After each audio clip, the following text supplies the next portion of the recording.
어, 제 목소리 잘 들리십니까? 네. 인사 다시 한번 크게 드리고 제 세션을 시작하겠습니다. HP 아루바에서 기술팀 총괄을 맡고 있는 한창호입니다. 반갑습니다.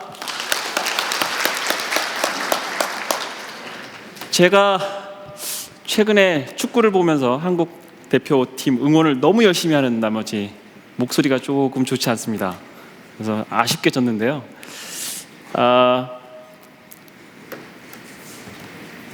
어느 날 제가 캠핑을 되게 좋아합니다. 그래서 캠핑 장비를 구매도 하고 그리고 캠핑카도 구경하려고 킨텍스에 갔죠.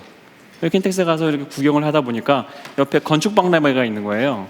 그래서 건축박람회는 제가 꿈꿔왔던 커다란 집을 하나 상상을 항상 하고 있었기 때문에 관심이 있어서 한번 가봤습니다. 상담을 하다 보니까 이거 만만치 않아요. 제가 세우려고 했던 집은 단 1층짜리 집 하나였는데 말씀을 듣다 보니까 저에게는 책자 한 권을 딱 쥐어주는 거죠.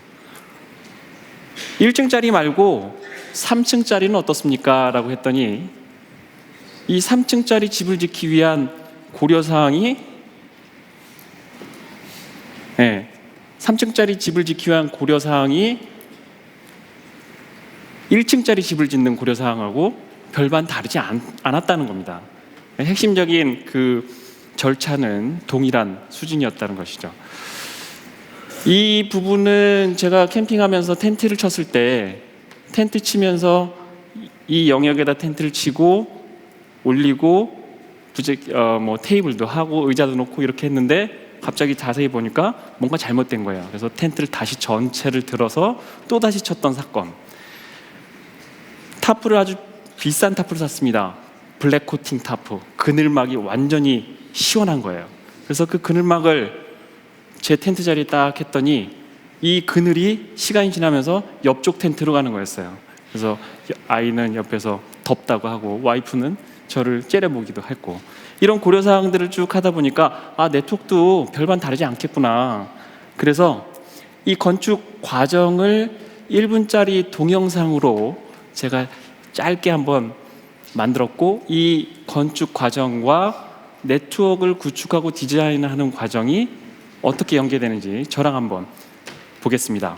동영상 한번 보면서 제가 설명을 한번 드릴게요. 가장 중요한 공사죠. 토목공사. 토목공사는 뭘 하겠습니까? 정화조, 그 다음에 파이프, 그리고 어디로 가야 되는지 출입구 이런 부분을 정의를 할 겁니다. 네트워크에서는 캠퍼스의 유선과 무선의 디자인이겠죠. 이제 기둥도 세우고 벽도 올리고 출입구 이런 부분을 할 겁니다. 각 영역에는 방의 위치, 거실 이런 부분은 각각의 역할이 있게 되겠죠. 역할에 따라서 동선을 분석하고 이런 부분을 하게 마련입니다. 그리고 나서 제일 마지막이죠. 지붕도 올리고 외장도 하고 페인트도 칠하고 결국 마무리도 하고 밑에 이쁜 잔디밭도 세우게 됩니다. 그래서 이렇게 마무리되는 전체 과정을 봤더니 브랜치 앤 매니지먼트랑 별반 다를 바 없다라고 생각이 들었어요. 그런데 말입니다. 건축 설계사랑 이야기를 해보고 네트워크 전문가랑 컨설팅 하다 보니까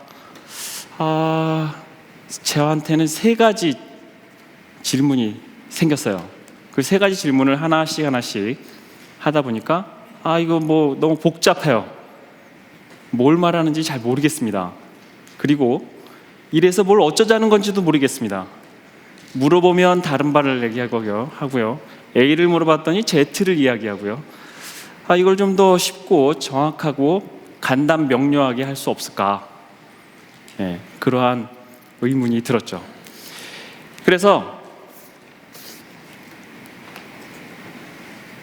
캠퍼스는 토목공사에 해당하는 거고 시큐리티는 기둥을 세우고 벽을 하고 영역을 구분해서 동선을 계산을 하는 거고요. 브랜치 앤 매니지먼트는 어떻게 관리하고 연계시키느냐라고 생각하시면 되겠습니다. 캠퍼스 트랙을 소개할 전문 엔지니어 2분을 제가 모시면서 같이 이야기 나눠보고 질문을 하고 거기에 대한 해답을 들어보겠습니다. 캠퍼스 트랙 이 두 분을 모시면서 박수 한번 부탁드리겠습니다. 홍진표 이사하고 이경석 부장입니다. 큰 박수로 맞이해 주십시오. 안녕하십니까. 이 두 분 보면 참 듬직해요. 밑에 딱 토목공사처럼 흔들리지 않고 집안을 지지하고 계실 그런 분들입니다. 그래서 질문을 제가 몇 가지 질문을 만들어 왔는데요. 우선 유선부터 한번 질문을 해보겠습니다. 국내 최고의 유선 전문가 이경석 부장하고 저희 날카로운 질문을 한번 해볼게요. 첫 번째 질문입니다. 긴장하지 마시고. 최근 아루바가 코어 스위치로 8400 스위치를 출시를 했죠. 다른 밴더들도 코어 스위치들을 많이 가지고 있고 그 코어 스위치들이 되게 좋다라고 이야기를 하고 있습니다. 근데 아루바가 말한 8400 스위치의 키포인트 무엇이 더 핵심적인지 한번 부탁드립니다. 아루바 8400 스위치의 키포인트는 빠른 장애 해결을 위한 네트워크 어널리틱스 엔진을 제공하고 있다는 것입니다. 아까 동영상에서 좀 살펴보셨지만 제가 좀 쉽게 비유를 해서 좀 말씀을 드린다면 아루바 8400 스위치는 집이 초기 공사에 집에 설치되는 스프링클러나 아니면 화재 경보기 같은 기능을 가지고 있다라고 보시면 될 것 같습니다. 기초공사에서 그 화재 경보기나 아니면 스프링클러를 설치하게 되면 만약에 집이 완성된 후 화재가 발생한다 가정을 해보시면 만약 스프링클러가 동작을 할 거고요. 그리고 화재 경보기가 동작을 해서 빠른 대응을 통해서 화재 진압을 할 수 있는 시간이 줄어들게 될 것입니다. 네트워크 인프라도 마찬가지라고 생각을 하는데요. 만약에 여러분이 운영하시는 인프라에 장애가 났다고 발생을 했다고 생각하시면 그 장애 해결하는 시간에 많은 시간들이 소요될 것입니다. 또한 IT 리소스 운영 인력도 사용하게 될 텐데요. 이런 부분들을 해결하기 위해 HP 아루바의 8400 스위치는 네트워크 어널리틱 엔진을 제공하고 있습니다. 이 NA 엔진은 스크립트와 에이전트 통해서 장애 발생 시 원인 파악 및 분석, 그리고 빠른 조치사항, 필요하면 컴피레이션 변경 통해서 빠르게 장애를 해결할 수 있도록 도움을 주고요. 이 장애 해결뿐만 아니고 이 NA 엔진은 시스템 리소스 분석, 네트워크 모니터링, 또한 시큐리티 트래픽 분석 등 네트워크의 전반적인 모니터링 통해서 향후 발생할 수 있는 문제점을 파악을 하고 그에 따라 조치를 할 수 있는 리포트나 기회를 주게 됩니다. 또한 자세한 트래픽 모니터링을 통해서 여러분이 사용하실 수 있는 망에 최적화할 수 있는 솔루션이라 말씀을 드릴 수가 있습니다. 얘기를 들어보니까 이 NA가 핵심이네요. 무언가를 전부 다 수집을 하고 심지어 패킷 캡처까지 하고 문제가 발생했을 때 분석 부분까지 도움을 준다니 괜찮습니다. 코어 스위치는 좋은 건 알겠어요. 근데 아루바도 액세스 디스트 스위치를 가지고 있지 않습니까? 그러면 그거에 대한 특장점은 어떤 거가 있습니까? 저희 아루바 액세스 스위치는 저희 아루바 오전에도 계속 세션에서 말씀드리지만 아루바 솔루션인 컨트롤러와 보안 솔루션이 클리어패스와 연동해서 다양한 사용자 정책을 집행할 수가 있습니다. 저 뒤에 보시는 두 가지 예를 좀 보여드리는데요. 첫 번째는 터널로드 사용입니다. 저희 아루바 스위치와 컨트롤러를 사용해서 터널로드를 사용하시게 되면 그 아루바 컨트롤러에서 제공되는 약 2,400여 개의 어플리케이션의 탐지 및 식별 기능을 통해 사용자별 접속 제한이나 아니면 트래픽 제한 등 다양한 정책을 적용할 수가 있고요. 또한 컨트롤러에서 제공되는 방화벽 기능이 있습니다. 그 방화벽 기능을 이용해서 더욱더 강력한 사용자 보안 정책을 집행할 수가 있습니다. 두 번째는 다운로더블 유저롤 기능인데요. 이 다운로더블 유저롤 기능은 저희 아루바 보안 솔루션이 클리어패스와 연동해서 사용을 하게 되는데요. 이 클리어패스와 연동해서 사용자별 QoS 정책, ACL, 속도 제한, 또한 IP 모빌리티 구현을 다이나믹 VLAN 할당 등 다양한 정책을 구현할 수가 있습니다. 또한 가입자는 어떤 스위치든 어떤 포트든 종속받지 않고 이동성을 보장하는 장점들을 가지고 있습니다. 얘기 들어보니까 옛날에는 포트에 꽂으려면 허락받고 V랜을 몇을 할당해야 됩니까? 이런 거 전혀 할 필요가 없겠네요. 그리고 어플리케이션도 알아서 분석을 여기서 다 하니까 한눈에 전체적인 가시적인 효과가 있을 것 같네요. 네. 유선 부분은 이렇게 간략하게 들었고, 이 부분을 좀 더 알고 싶으시면 브레이크아웃 세션에서 좀 더 딥다이브해서 볼 겁니다. 이제 무선 부분입니다. 무선 부분 눈에 보이지도 않고 참 쉽지는 않죠. 맞습니다. 네. 그래서 저 한번 세 번째 질문 한번 가보겠습니다. 네트워크 구축을 하고 나서 무선 인프라 구축을 디플로이를 딱 하고 나면 어느 분이 딱 오셔가지고 이거 내장재 다 뜯어야 됩니다. 네. 그래서 인테리어 마감을 다 해놨는데 갑자기 와서 맞습니다. 이런 경우 있지 않습니까? 네. 어떻게 해야 됩니까? 사실 우리가 AP 설치를 다 맞춰놓은 다음에 기존에 우리가 생각했었던 거랑 뭔가 다르다. AP를 다시 설치해야겠다라고 하는 것은 어떻게 보면 앞서서 보셨던 것처럼 토목공사 과정에서 기초공사를 함에 있어서 이것을 다시 해야 되는 것, 즉 집을 새로 짓는 것과 똑같은 것처럼 굉장히 심각한 상황을 유발합니다. AP를 설치한다는 것은 케이블을 거기까지 다 끌어야 되고요. AP 수량에 따라서 스위치의 모든 산정 수량을 만들어내는 과정인데 전부 집을 다시 짓게 되는 거죠. 그래서 일반적으로 우리가 무선 인프라를 플래닝하고 설계하는 과정에서는 이동성을 고려해서 적당한 로밍을 잘 되게끔, 즉 커넥션이 끊어지지 않은 상태에서 무선 랜 서비스를 쓸 수 있게끔 AP가 서비스하고 있는 이 커버리지 영역을 적정한 레벨로 중첩시켜서 설계하는 과정이 굉장히 필요하고요. 그래서 약 15에서 30%의 중첩 구간을 만들어 가면서, 그리고 우리가 민감한 서비스를 쓸 경우, 즉 보이스나 비디오 같은 민감한 서비스를 쓴다라고 할 때는 보통 한 20에서 25% 정도의 중첩을 가지고 설계될 수 있게끔 사전에 좀 고려할 필요가 있겠습니다. 중요한 셀 플래닝 관련된 말씀을 해주셨는데 그걸 잘 못 이해해서 AP를 다시 설치하기 위해 내장재를 뜯는 그런 불상사가 생겼었던 거였네요. 두 번째 질문, 제가 제일 많이 듣는 질문입니다. 집에서는 카카오 보이스, 페이스타임, 스카이프, 보이스콜 뭐든지 상관이 없었어요. 저 단순히 공유기 하나 썼었거든요. 맞습니다. 근데 회사 오거나 이런 환경에서 오면 항상 잘 안 돼요. 도대체 뭐가 문제입니까?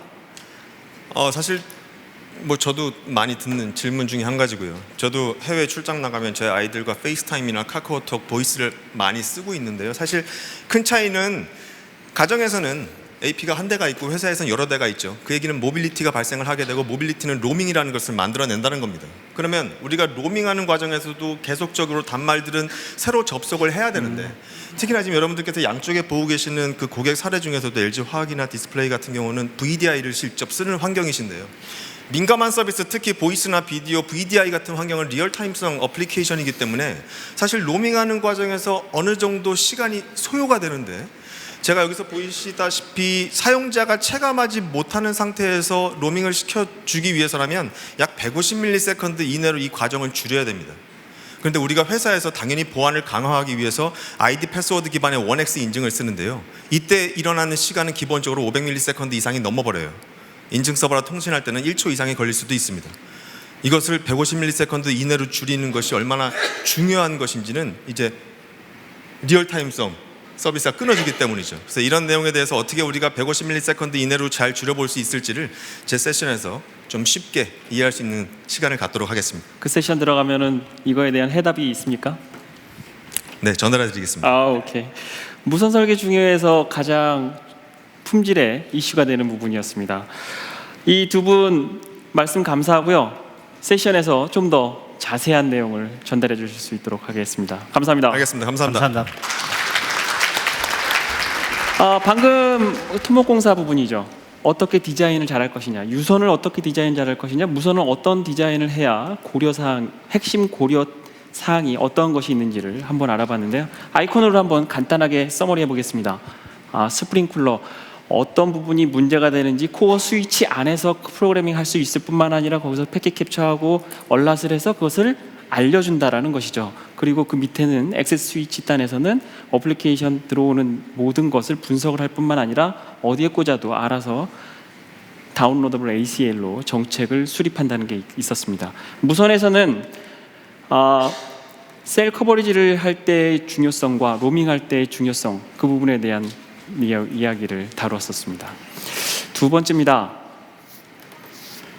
두 번째 트랙인 시큐리티 트랙인데요. 이 시큐리티 트랙은 아까 말씀 동영상에서 보셨을 때 기둥 올리고 격벽을 세우고 방을 만들고요. 그 각각의 방, 거실, 욕실, 베란다 이런 것들은 역할이 있게 되겠죠. 그 역할을 어떻게 연결하고 동선을 구축을 해야 되며 그 부분을 통해서 효율적인 집을 지을 수 있는 것인가 없는 것인가 이런 부분이겠습니다.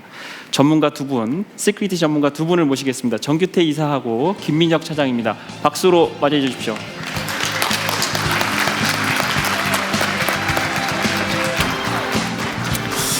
이 두 분을 보면 되게 꼼꼼해요. 그리고요, 뭔가 전 불안해요. 저를 뭔가 이렇게 탐색해가지고 보안적으로 뭐 이런 걸 잘할 것 같습니다. 보안 쪽에 전문가 두 분하고 이야기를 한번 나눠보겠습니다. 질문을 먼저 드려도 되겠죠? 네. 아루바는 예전에 제품을 출시할 때부터 보안을 강조했어요. 지금도 보안을 강조하고 있고 앞으로도 보안을 계속 강조하는 것 같습니다. 도대체 왜 그렇습니까? 이유가 있으니까 보안을 강조하고 거기에 철학을 담았다라고 생각을 하는데요.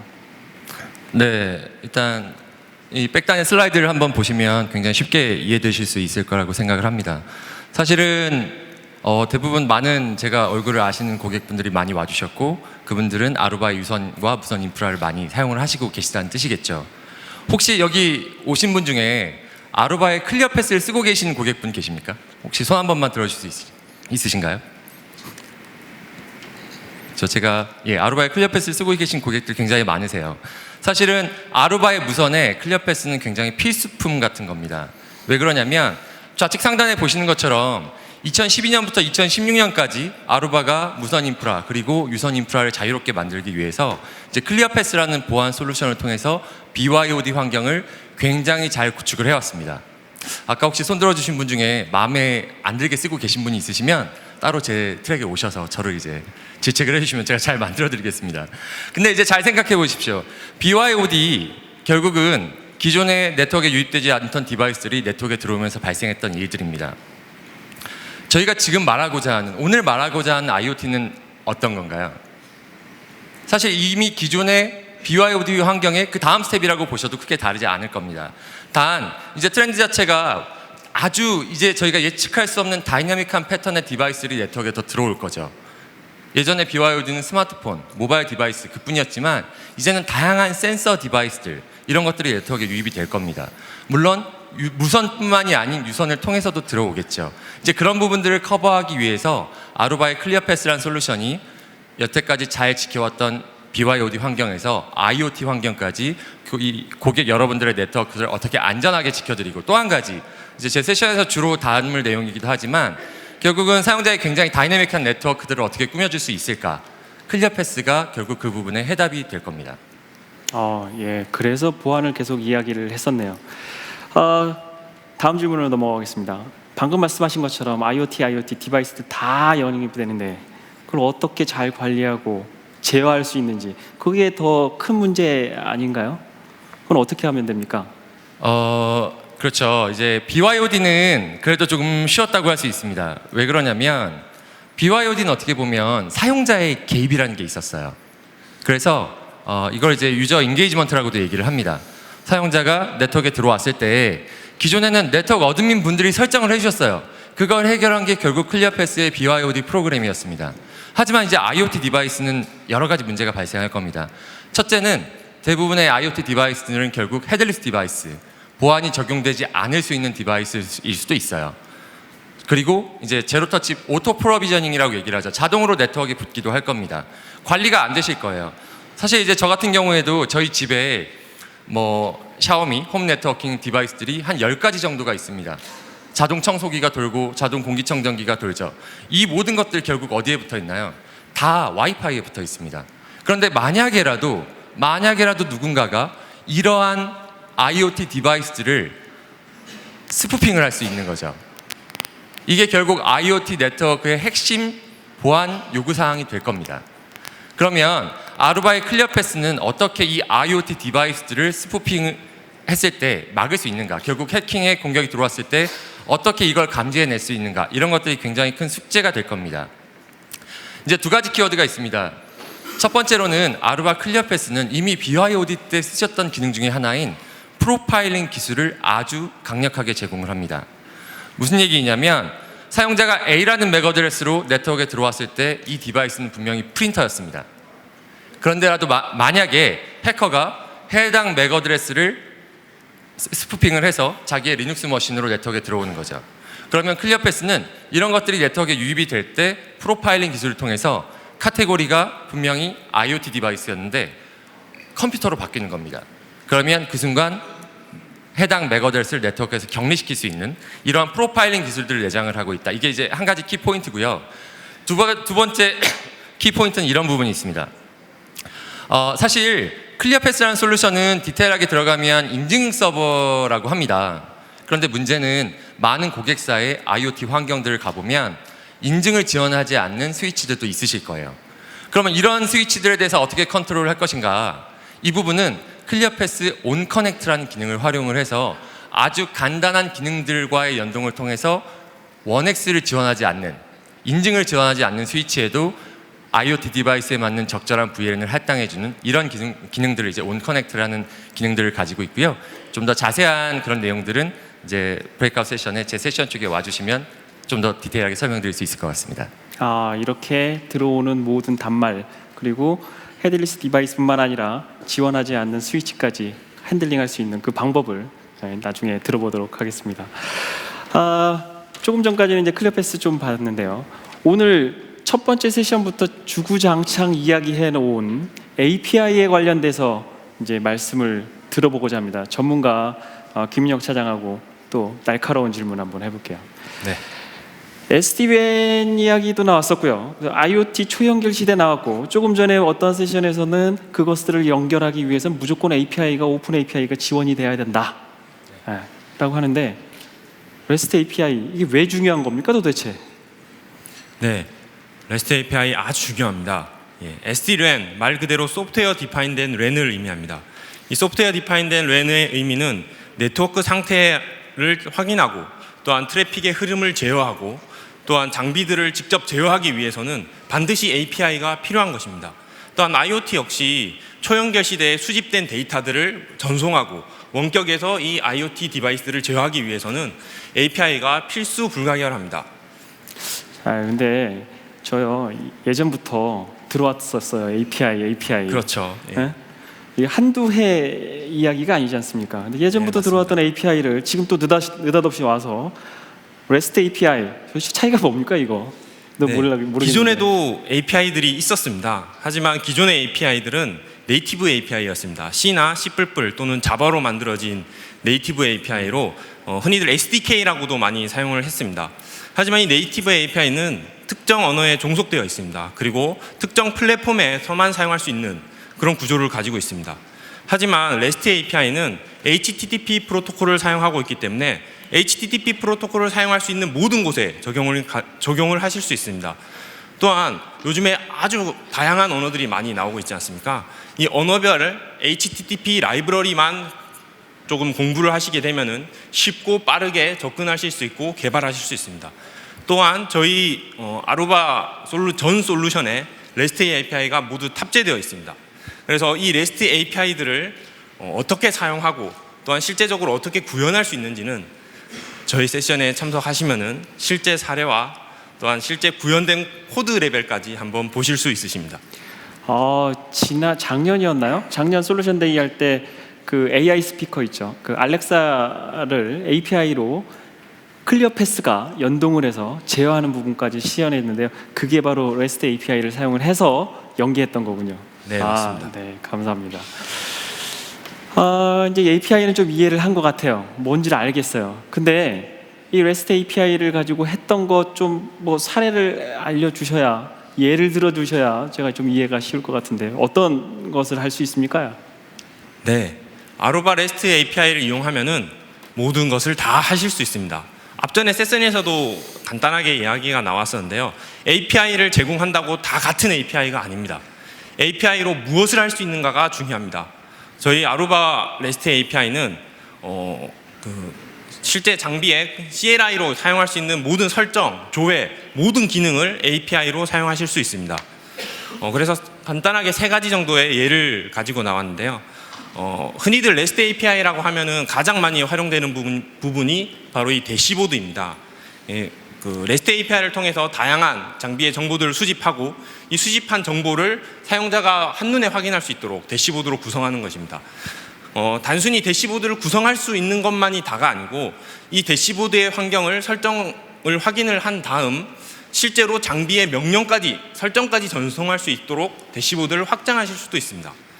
또한 보안적인 관점에서 접근해 보자면 기존에 감염된 PC들이 있을 경우 이 감염된 PC들이 CNC 서버에 접속을 하게 되면은 파이어월이나 IPS에서 이것들을 탐지하고 잘 차단을 하고 있습니다. 지금 현재는 잘 차단하고 있지만 이 감염된 PC가 내부망에서 어떤 행위를 하는 것에 대해서는 완벽하게 차단하기도 어렵고 차단할 수도 없는 것이 현재 상황입니다. 하지만 이 REST API를 이용해서 이런 서드파티 장비들, 파이어월이나 IPS 장비와 통신을 하게 되면은 연동을 하게 되면은 이런 감염된 PC를 원천적으로 차단하실 수도 있습니다. 또한 좀 다른 관점으로 접근해 본다고 하면은 사용하지 않는 시간대에 AP의 RF 신호를 제어를 할 수 있다. API로 제어를 할 수 있다라고 하면은 사용하지 않는 시간, 뭐 밤 12시부터 새벽 6시까지 시간에 이 AP의 RF를 끔으로써 전력도 절약할 수 있습니다. 이런 자세한 내용들 역시 제 세션에서 구체적으로 어떻게 이런 것들이 구현이 가능할 수 있을지 설명드리도록 하겠습니다. 여기 보니까 200만 원을 줄였네요. 한 달 만에, 그죠? 아, 예. 두 분의 세션을 기대가 됩니다. 예. 많은 말씀, 좋은 말씀 감사합니다. 감사합니다. 요약해 볼게요. 보안을 이야기했던 부분, IoT 기기가 들어왔죠. 그리고 그것들을 어떻게 관리할 것인지 온커넥트를 얘기를 했었고요. 그 다음 API의 중요성, REST API가 왜 중요하냐, HTTPS 이야기를 했었고요. 그리고 그것을 어떻게 콘솔리데이션, 오케스트레이션 이런 부분을 이야기했습니다. 이쯤 됐으면 약간 졸릴만한도 한데요. 다들 세션에 집중해 주신 거 감사하고요. 마지막입니다. 트랙, 브랜치 앤 매니지먼트 쪽이죠. 이 브랜치 매니지먼트는 아까 지붕을 올리고 옆에 펜스 치고 CCTV 달고 잔디밭 깔고 이런 페인트 칠하고 아름답게 만드는 아주 활용 점정에 해당하는 트랙이라고 생각합니다. 전문가 두 분을 모시겠습니다. 조용훈 부장하고 변진영 과장 박수로 맞이해 주십시오.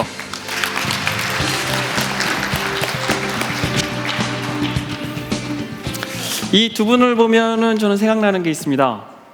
뭔가 말만 하면 이쁘게 꾸며줄 것 같아요. 네.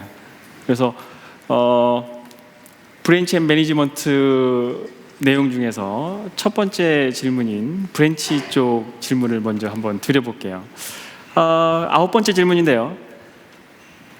저는요 지금도 NMS로 해서 잘 사용하고 있어요. 근데 아루바가 요즘에 갑자기 클라우드 모든 사람들이 클라우드라고 얘기를 하고 있고요. 저는 잘 모르겠는 게 지금 NMS를 쓰고 있는 것과 클라우드로 매니지먼트하고 핸들링하는 것과 도대체 차이가 뭡니까? 그리고 아루바는 어떠한 장점이 있습니까? 네, 거기에 대해서 설명을 드리겠습니다.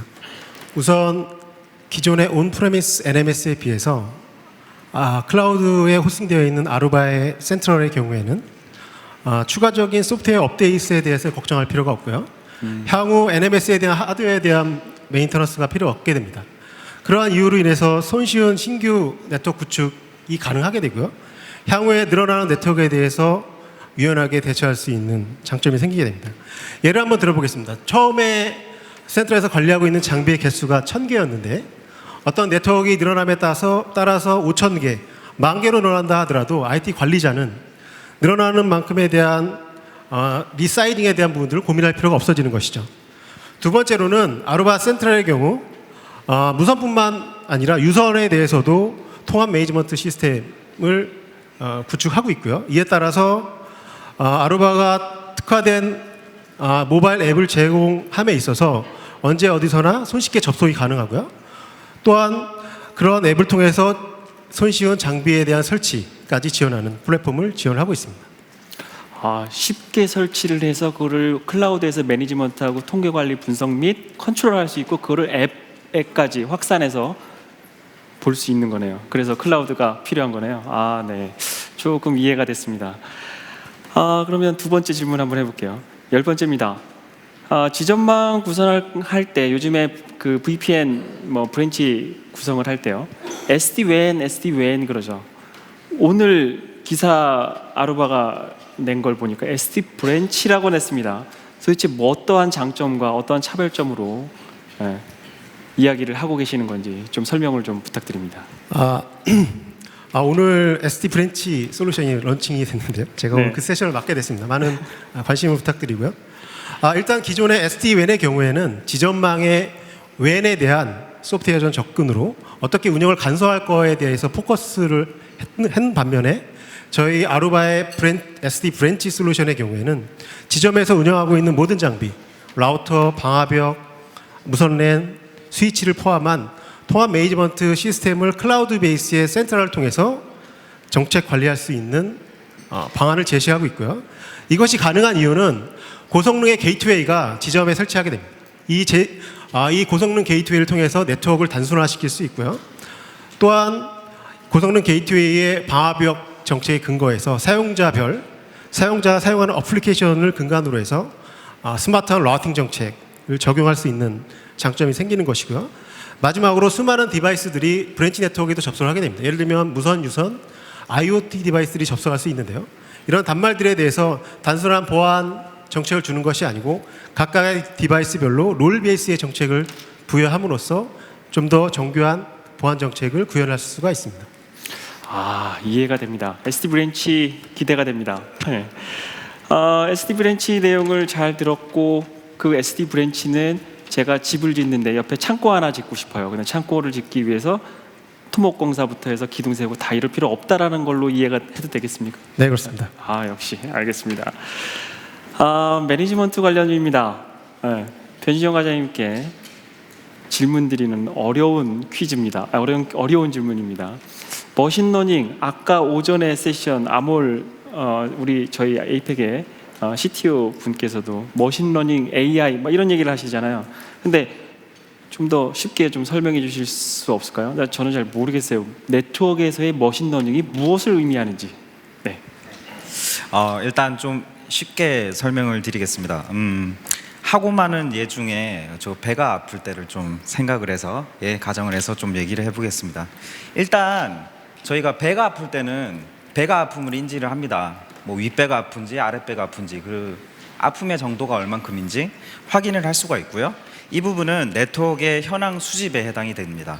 예를 들어서 트래픽이 갑자기 늘어났다든지 혹은 AP가 갑자기 다운이 됐다든지 이런 정보들을 수집하는 단계가 되겠습니다. 그리고 이 수집된 정보를 바탕으로 원인을 분석하게 됩니다. 현재 배가 아팠을 때 이게 맹장염인지 체한 것인지 아닌 것인지를 분석을 하게 됩니다. 이 부분은 저희 네트워크 관점에서 봤을 때는 현황 분석 부분에 해당이 되게 되고요. 그 다음 조치 방안 및 조치를 생각하게 됩니다. 예를 들어서 만약에 체했다는 걸 알게 됐으면 이때 조치 방안을 여러 방안을 생각할 수가 있겠죠. 손을 딴다든지 아니면 약을 사 먹는다든지 혹은 병원을 간다든지 이런 방안들을 고려를 해볼 수가 있습니다. 그리고 그 중에 가장 적절한 방안을 고민을 하는 거죠. 이 부분이 바로 네트워크 현황 진단 및 조치에 해당이 됩니다. 이 부분에 있어서 저희 각 스텝, 세 가지 스텝을 도출을 했는데요. 세 가지 스텝에 대한 운영 주체는 다음과 같습니다.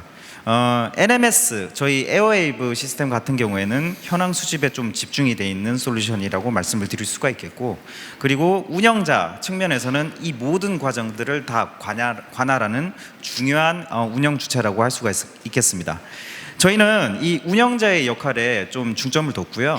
특히 이 운영자의 역할을 대체할 수 있는 솔루션이 기존에는 없었기 때문에 이 부분을 어떻게 해결할지에 대한 궁금증이 생겼습니다. 그래서 2016년도에 머신러닝 기반으로 한 이렇게 네트워크 매니지먼트를 할 수 있는 라사 네트워크스를 인수를 해서 2년간의 인테그레이션 작업 끝에 드디어 올해 말에 넷인사이트라는 솔루션을 출시하게 됐습니다. 넷인사이트 솔루션에 대해 간단히 말씀을 드리자면요. 와이파이 환경을 자동으로 분석을 한 다음 그들의 퍼포먼스, 환경들을 분석을 해서 비슷한 성향을 보이는 AP들 간의 그룹화를 시키고요. 그룹화된 AP 간의 비교를 통해서 베스트 프랙티스를 창출을 합니다. 이 부분이 바로 머신러닝의 한 형태가 되겠습니다. 지금까지 저희는 여기까지만 인지하고 원인 분석 가기도 전에 딱 끝나는 게 NMS였다라고 하면 그걸 분석하고 진단하고 조치하고 레커멘데이션하고 레커멘데이션한 컨피그레이션을 적용을 했습니다 오늘. 근데 적용한 그 다음 날 전과 후를 비교해서 그것까지 보여준다는 얘기겠네요. 네, 맞습니다. 네. 엊그제였나요? 변지영 과장이 저한테 오더니 이 머신러닝 넷인사이트를 효과적으로 이야기할 수 있는 시나리오가 생각났습니다. 그 전날 저랑 같이 술을 많이 먹었거든요. 아침에 오더니 속이 쓰려. 이걸 가지고 이야기하려고 했었던 거였네요. 그죠? 네. 이거 하려고 술을 마셨나 봅니다. 예. 이해가 잘 됐습니다. 두 번째 질문 또 한번 드려볼게요. 긴장하십시오. 넷인사이트 말씀하셨고 머신러닝 말씀하셨고 이걸 가지고 활용할 수 있다라고 했는데 뭐 좀 보여주셔야 되지 않겠습니까? 좀 보여주시면서 좀 얘기했으면 좋겠어요. 네. 저기 넷인사이트는 크게 4가지 기능이 있는데요. 이 4가지 기능은 제 세션에서 좀 자세하게 설명을 드리고요. 거기서 또 한 가지 부가적인 기능에 대해 하나 소개를 해드릴까 합니다. 동영상을 보시면서 말씀을 드릴 텐데요. 보시는 그림은 실제 워싱턴 대학에서 구축했던 사례 한 형태를 보여주는 겁니다. 보시는 그림의 파란색 그림은 머무르는 시간이 긴 단말을 뜻하고요. 빨간색은 이동 중인 단말을 뜻합니다. 그리고 하얀색 부분을 보시면요.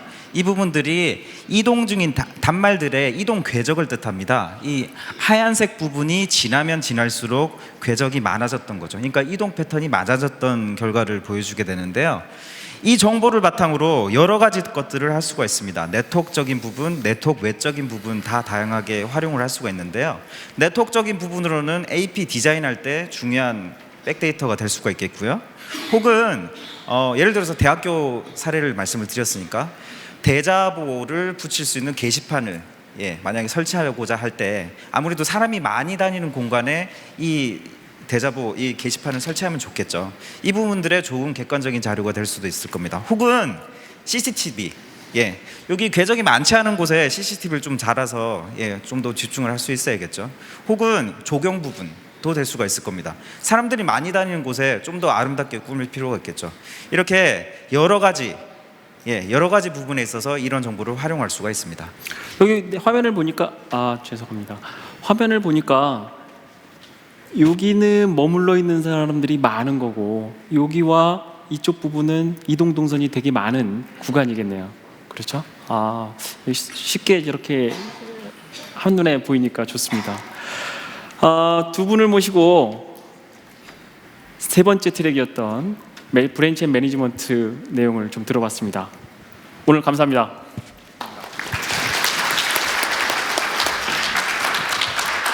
제가 한 6분의 전문가분을 모시고 질문 12가지를 통해서 이해하는 시간을 가졌는데요. 이걸 좀 더 다시 한번 설명을 드리는 내용으로 서머리를 해보겠습니다.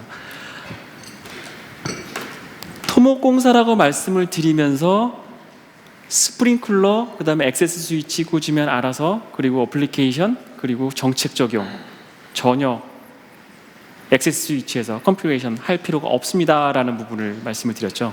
그리고 아루바 스위치의 특장점 중에 NA 8400 스위치의 NA 네트워크 애널리틱 엔진, 이것은 패킷 캡처뿐만 아니라 들어오는 모든 위험 요소 부분을 판단을 하고 그걸 프로그래밍하거나 또는 얼랏을 통해서 스프링클러를 이야기를 했었습니다. 두 번째입니다. 무선 구축할 때 어려움이 여러 가지 고려 사항이 있었겠죠. 그 중에 한 가지인 셀 플래닝 관련돼서 이야기를 했었고요. 그리고 150ms 로밍의 중요성, 무선의 퀄리티의 근간이 되는 부분이라고 할 수 있겠습니다. 그리고 세 번째죠. 통합 정책 관리 솔루션인 왜 보안을 이야기합니까? 라고 하는 거에서 IoT 디바이스들이 들어오고 있고 그 디바이스를 어떻게 관리해야 되는 부분은 헤드리스 디바이스하고 인증을 할 수 없는 무선 스위치 관련된 부분을 온커넥트로 이야기를 했었고요. 네 번째는 멀티벤더 상호 유연성의 API가 중요하다고 했는데 REST API하고 예전에 네이티브 API가 왜 중요한지 API를 가지고 아루바의 프로덕을 연계해서 무엇을 할 수 있는지까지 말씀을 들었으며 그 실제 예를 통한 오케스트레이션의 예로 200만 원에 해당하는 한 달 전기세 절감하는 부분도 이야기를 말씀을 드렸습니다. 세 번째죠. 브랜치 앤 매니지먼트. 효율성 부분에 클라우드를 왜 가야 됩니까? 라는 부분도 이야기를 나눴었고요. 그리고 SD 브랜치, SD 웬 솔루션과 SD 브랜치의 솔루션의 차이점, 그 부분도 터치를 했고, 장애 조치, 머신러닝이 도대체 무엇인지 그게 쉽게 이야기할 예를 들어서 비유해서 말씀을 한번 드렸으며, 그거에 대한 넷인사이트의 솔루션의 하나의 예를 보여드렸습니다. 동영상으로. 밖에 가시면 6개의 부스로 각각의 솔루션별로 전문가가 다 있을 것이며, 그리고 상담을 받으실 수 있고 그를 통해서 좀 더 쉽게 이야기할 수 있을 것입니다. 저희 기술팀은 오후에 브레이크아웃 세션에서 각각 또 다른 좀 더 심화 있는 세션을 할 것이고요. 그리고 케이스 스터디도 준비되어 있습니다.